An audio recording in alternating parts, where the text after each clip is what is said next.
Seasons of India, तो यहाँ पे हमें इंडिया की जो सीजन्स है उसके बारे में बताया है। Weather in our country remains almost the same for the every 2 months। This 2 months decision duration is called the season. As per the tradition there are the 6 seasons in India. तो यहाँ पे हमें बताया कि हमारी कंट्री में जो है एवरी 2 month में जो है यहाँ पे सीजन्स जो है वह चेंज होती है, वेदर चेंज होता है। तो वो जो ड्यूरेशन होता है 2 months का उसे हम सीज़न कहते हैं, जो कि यहाँ पे हमें बताया कि इंडिया में इस तरह से जो 6 सीजन्स है, दिस आर द हेमंत, शिशिर, वसंत, ग्रीष्म, वर्षा एंड शरद। तो यहाँ पे हमें जो है ये 6 सीजन्स जो है इसके नाम बताए गए हैं। There is a hardly any noticeable differences in the weather between the 2 successive seasons. So if 2 seasons are the taken simultaneously and these are would be the only 3 seasons of the year। तो यहाँ पे हमें बताया कि 2 जो seasons होती है उसमें जो यहाँ पे हार्डली कोई इसे जो यहाँ पे डिफ्रेंशिएट कर सकता है, जिसमें कि यहाँ पे हमें बताया कि इस तरह से हमारे यहाँ पे टोटल जो 3 सीजन्स जो है ईयर में मानी जाती है कि ओनली 3 सीजन्स है, जिसमें फर्स्ट है cold season, hot season and the rainy season. Means कि यहाँ पे हमें बताया सर्दी का मौसम, गर्मी का मौसम एंड द जो बारिश का मौसम होता है वह। Changes in the seasons are the experienced distinctly in the India. Cold weather starts the beginning in the winter. Temperature gradually increase during the summer.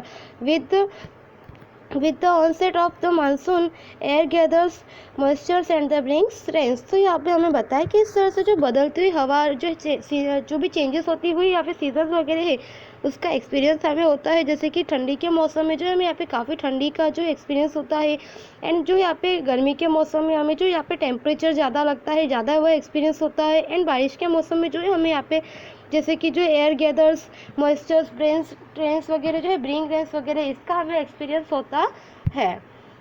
Indian Meteorological the Department of the Government of India in the Delhi has divided the climate of the India into the 4 seasons।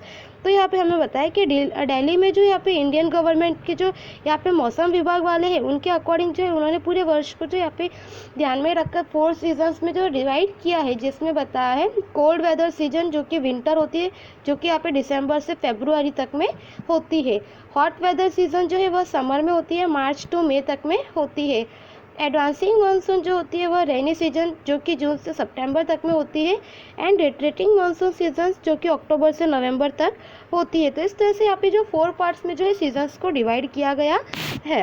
And यहाँ पे आपको जो ये बताया गया है कि cycle of seasons जो है, तो सीजन्स का साइकिल्स किस तरह से चलता रहता है वह यहाँ पे आपको बताया है। Cold weather seasons winter December to February. तो यहाँ पे हमें बताया कि कोल्ड वेदर सीजन जो है जो कि दिसंबर से फरवरी तक है वह हमें बताया है। तो बताया गया है कि इंडिया में जो है दिसंबर से फरवरी जो है 3 मंथ तक यहाँ पे हमें जो है कोल्ड का जो है यहाँ पे एक्सपीरियंस होता है विंटर सीजन का। एंड 22 सितंबर एंड 21 मार्च जो है वहाँ तक जो है सूर्य की किरणें जो है यहाँ पे दक्षिणी गोलार्ध में सीधी रहती है। एंड यहाँ पे हमें बताया कि उत्तरी गोलार्ध में जो स्थित होने से जो है दिसंबर से फरवरी तक सूर्य की किरणें जो है वह नॉर्थन हेमिस्फीयर पर जो क्रॉस होती है जो है सनरेज वगैरह, जिसकी वजह से यहाँ पे हमें बताया कि इस तरह से जो वहाँ पे टेम्परेचर कम होता है। एंड यहाँ पे हमें बताया है कि जो यहाँ पे मध्य एशिया है, सेंट्रल एशिया, वहाँ पे जो है इस प्रकार से जो कि दक्षिण पूर्व दिशाएं जो है वहाँ पे हवाएं चलती है। एंड ये हवाएं जो होती है यह जो वाइंड्स वगैरह है जो ये काफ़ी कोल्ड एंड जो है रेनी ड्राई होती है, जिसकी वजह से जो यहाँ पे आकाश जो है बिना बादल का और एकदम जो यहाँ पे क्लीन जो है वह दिखाई देता है, कि यहाँ पे कोई भी क्लाउड्स वगैरह नहीं देखने को मिलता। एंड उसके बाद में यहाँ पे हमें बताया है कि नॉर्थ ईस्ट इंडिया में जो यहाँ पे कंपैरेटिवली जो यहाँ पे जो है काफ़ी ठंडा रहता है, जिसकी वजह से समुद्र जो है यहाँ से काफ़ी दूर आए हुए है। एंड यहाँ पे हमें बताया कि इस तरह से ठंडी में जो है इस प्रदेश में हवा भी जो है काफ़ी भारी रहती है, जिससे कि जो यहाँ पे हवा की दिशाएं वगैरह बदलती है। ये भारी दबाव के कारण जो है यहाँ पे शुष्क पवन वगैरह जो है वह जनरेट होते हैं, तो उसे कूल जो यहाँ पे वाइंड्स वगैरह है वह भी यहाँ पे जनरेट होती है। एंड यहाँ पे हमें बताया है कि इस तरह से ये जो भी ये वाइंड है ये जहाँ जहाँ पहुँचती है वहाँ पे जो यहाँ पे टेम्परेचर जो है वह डाउन हो जाता है। तो इस तरह से यहाँ पे टेम्परेचर जो है कम होता है। जैसे कि ठंडी में जो है दिल्ली का जो यहाँ पे हमें टेम्परेचर बताया तो वह 10 डिग्री सेल्सियस जो है उससे भी नीचे चला जाता है। उसी टाइम पे जो इलाहाबाद में यहाँ पे 16 डिग्री सेल्सियस से कम होता है। एंड कोलकाता में 18 डिग्री सेल्सियस के आसपास जो यहाँ पे टेम्परेचर हमें देखने को मिलता है।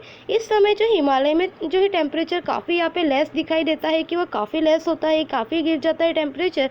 एंड यहाँ पे शिमला एंड दार्जिलिंग में जो जनवरी मंथ में जो टेम्परेचर है वह 5 डिग्री सेल्सियस जो है उसके आसपास जितना रहता है। इसके रिजल्ट्स में हमें यह देखने को मिलता है कि मैदान एंड राजस्थान, गुजरात में वगैरह जो है यहाँ पे जो है शीतलहर आ जाती है।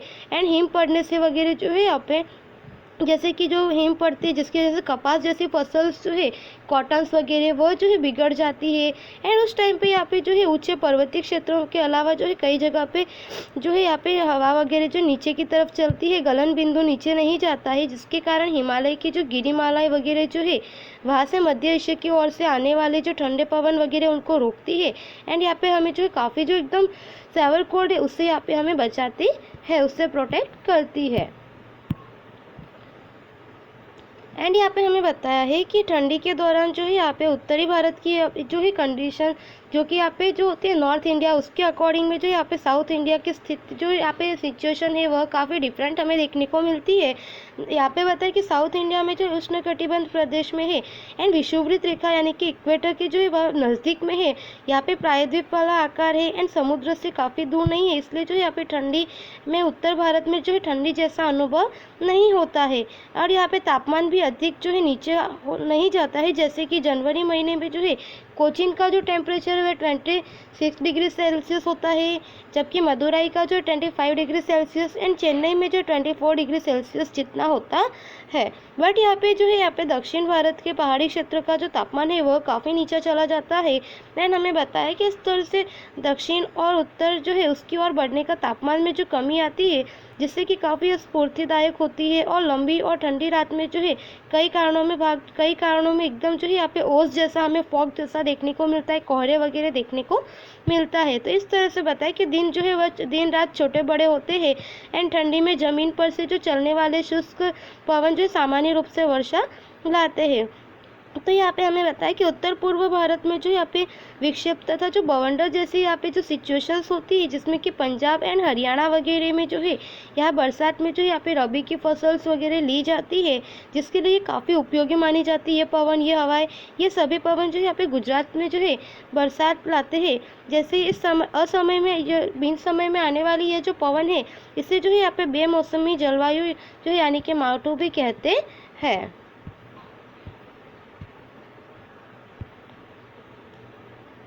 नेक्स्ट है वार्म वेदर सीजन यानी कि समर ग्रीष्म सीजन। तो यहाँ पे हमें जो है ग्रीष्म ऋतु यानी कि जो गर्मी का मौसम है उसके बारे में बताया है। तो in India the warm and the dry season between the March to May is called the summer. तो यहाँ पे हमें बताया कि इंडिया में जो है मार्च टू मई में जो सीजन्स होती है वार्म एंड ड्राई सीजन जो होती है उसे हम यहाँ पे समर कहते हैं यानी कि गर्मी का मौसम कहते हैं। During this period the sun rays fall the vertically from the south to the north gradually and the landmass becomes the warmer, temperature increases continuously, the month of the March is the hottest month in the southern India। तो यहाँ पे हमें बताया कि इस time पे जो यहाँ पे साउथ एंड नॉर्थ में जो है यहाँ पे वार्म होती है, सनरेज वगैरह जो है वो होती है ज़्यादा यहाँ पे, जिसकी वजह से जो है यहाँ पे हमें कंटिन्यूसली टेम्परेचर बढ़ता हुआ दिखाई देता है।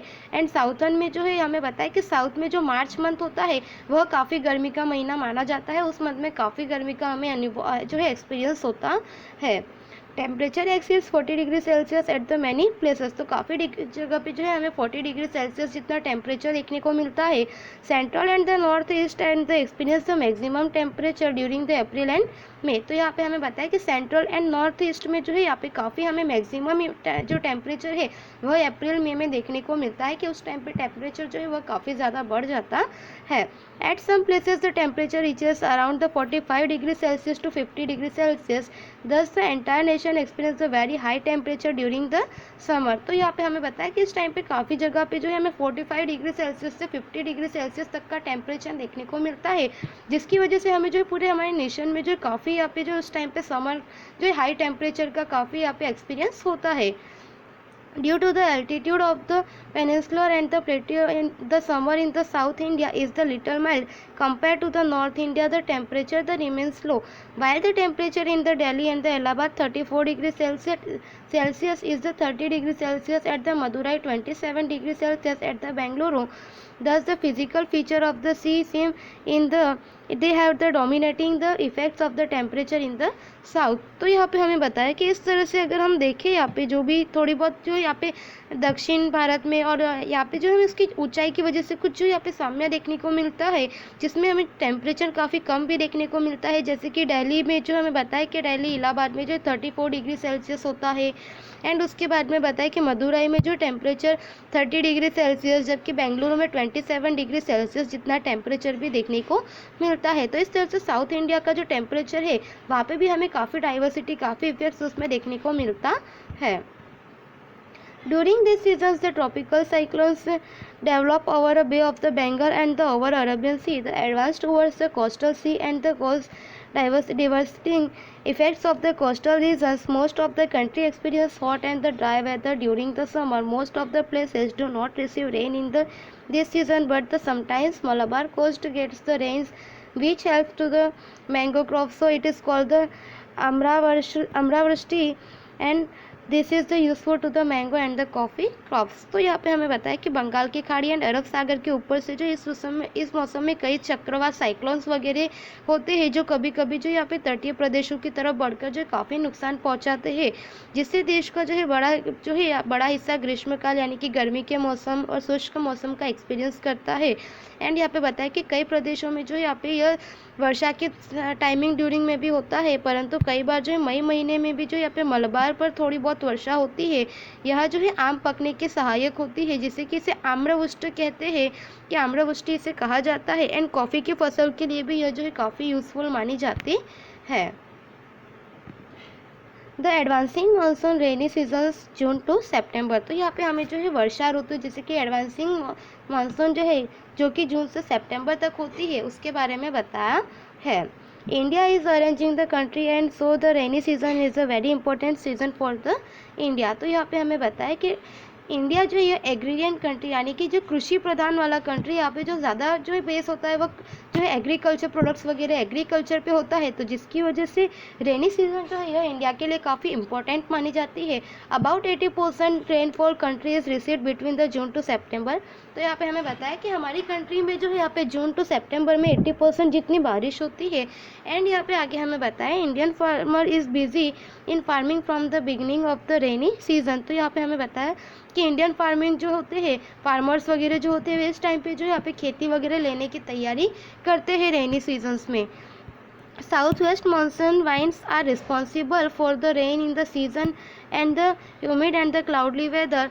That is why there is the known as the season of the southwest monsoon winds. Almost entire India is the rainfall due to these winds। तो यहाँ पे हमें बताया कि इस तरह से जो है यहाँ पे इस ऋतु में होने वाली जो वर्षा और नमी वाली हवा तथा साथ में जो है यहाँ पे क्लाउड्स जैसे कि बादल छाया वगैरह जो होती है, जैसे उसमें जो है यहाँ पे दक्षिण पश्चिमी जो मानसूनी पवनों का आभारी है, जिसकी वजह से इसे जो almost south west monsoon winds भी कहा जाता है। एंड इंडिया के लगभग सभी क्षेत्रों में जो है इस टाइम पे यहाँ पे बारिश वगैरह होती है। एंड उसके बाद में हमें यहाँ पे बताया कि मई महीने की एंडिंग में जो है यहाँ पे सेंट्रल एशिया जो है यहाँ पे सेंट्रल एशिया में उसमें जो है टेम्परेचर काफ़ी हाई होता है एंड हवा के कम दबाव के क्षेत्र बनता है, जिससे कि यहाँ पे हिंद महासागर पर जो है काफ़ी यहाँ पे दबाव बनता है, काफ़ी प्रेशर होता है। एंड हिंद महासागर पर से पवन जो है वह उत्तर में कम दाब की तरफ खींचे चले जाते हैं। इस तरह से जो है जून से सितंबर तक में यहाँ पे हमें बताया है कि जून से सितंबर तक में जो समुद्र पर से गर्मी के मानसून जो है हवाएं भारत पर चलती है। एंड ये हवाएं नमी युक्त होने से जो है इंडिया में रेनी सीजन्स होती है और भारत में यहाँ पे बारिश होती है। India south west advancing monsoon. तो यहाँ पे हमें जो है इंडिया में साउथ वेस्ट में जो यहाँ पे मानसून सीजन्स जो है उसके बारे में बताया गया है इस मैप में। India south west advancing monsoon. Due to the peninsular shape of the South India, the southwest monsoon winds are divided into two parts, Arabian Sea current and the Bay of the Bengal current। तो यहाँ पे हमें बताया कि यहाँ पे दक्षिण भारत के प्रायद्वीपीय शेप जो है उसकी वजह से इन जो है मानसून वाइंड्स जो है इन्हें टू पार्ट्स में डिवाइड किया है, जिसमें फर्स्ट है अरब सागर पर से आने वाली जो मानसूनी हवाएं हो यानी कि Arabian sea current, and second है बे ऑफ बंगाल करंट यानी कि बंगाल की खाड़ी पर आने वाली जो मानसूनी हवाएं है, उसके आधार पर जो इसे टू पार्ट्स में डिवाइड किया है।